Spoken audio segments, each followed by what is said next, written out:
Shalom, selamat pagi Bapak Ibu Saudara yang dikasihi Tuhan dan yang mengasihi Tuhan Yesus. Ya, jumpa lagi, sehat selalu ya, terus dalam kekuatan yang diberikan Tuhan pada kita terlebih khusus di pagi yang indah ini. Kita akan melangkah dalam kegiatan kita, aktivitas kita. Mari sebelum kita melangkah, saya ingatkan kembali lagi kita selalu mendasari dengan firman Tuhan. Mari menyambut firman Tuhan kita berdoa terlebih dahulu. Ya Allah pencipta langit dan bumi, kami bersyukur untuk kebaikan-Mu saat ini dalam kegiatan kami akan melakukannya, namun sebelumnya kami akan merenungkan firman-Mu. Roh Kudus sertai kami, baharui hati pikiran kami agar kami mengerti firman-Mu. Dalam Kristus Yesus kami sambut sabda-Mu. Amin. Bapak Ibu Saudaraku yang dikasihi Tuhan Yesus, berkat atau tema yang kita akan renungkan di pagi yang indah ini tentang iman seorang anak. Saya akan bacakan dari Matius pasal 21, Injil Matius pasal 21 ayat yang ke-16. Demikian firman Tuhan.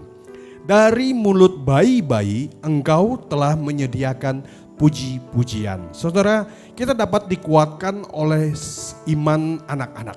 Mereka memberi penguatan bagi Tuhan Yesus tak kala dia bergumul melawan kekuatan dari musuh-musuhnya. Sementara Tuhan Yesus menunggang seekor keledai, dia menunggang seekor keledai memasuki Yerusalem dan menuju bait Allah, anak-anak berseru, ya kan? Hosana bagi anak Daud, ya kan? Ayat 15. Ketika para pemimpin agama pada waktu itu mendengar sanjungan anak-anak itu, hati mereka sangat jengkel. Tuhan Yesus disambut gitu sama anak-anak, Hosana bagi, terus di sekitarnya bilang, kesel kali kan, naik keledai waktu itu ya. Tentu saja saudaraku, mereka dengan sombong, dengan cibiran, seperti apalah ya, kita gak suka ngelihat dia kalau dia maju, malah kita bertepuk-tepuk kalau dia jatuh, ya kan? Nah, itu bahaya saudaraku. Tentu saja Tuhan Yesus mendengar seruan anak-anak itu, ya, dan dia sangat dikuatkan oleh anak-anak itu. Suara mereka itulah yang menguatkan Tuhan Yesus. Sementara pada waktu itu saat-saat yang genting itu Yesus dalam pergumulan sebagai manusia. Suara pujian mereka itu membalas serangan fitnah dari musuh-musuhnya Tuhan Yesus pada waktu itu. Yang tidak suka sama kita, yang tidak suka sama Tuhan Yesus. Waktu itu Yesus mengalami peperangan rohani yang hebat sebagai manusia di wilayah musuh. Dia ditentang oleh para pemimpin agama dan diserang oleh musuh-musuhnya, yakni juga setan. Namun dalam iman, dalam kata-kata anak tersebut sangat berlawanan dengan suara musuh yang penuh kebusukan, dan Tuhan Yesus dikuatkan dengan pujian karena Tuhan Yesus sangat-sangat menyayangi anak.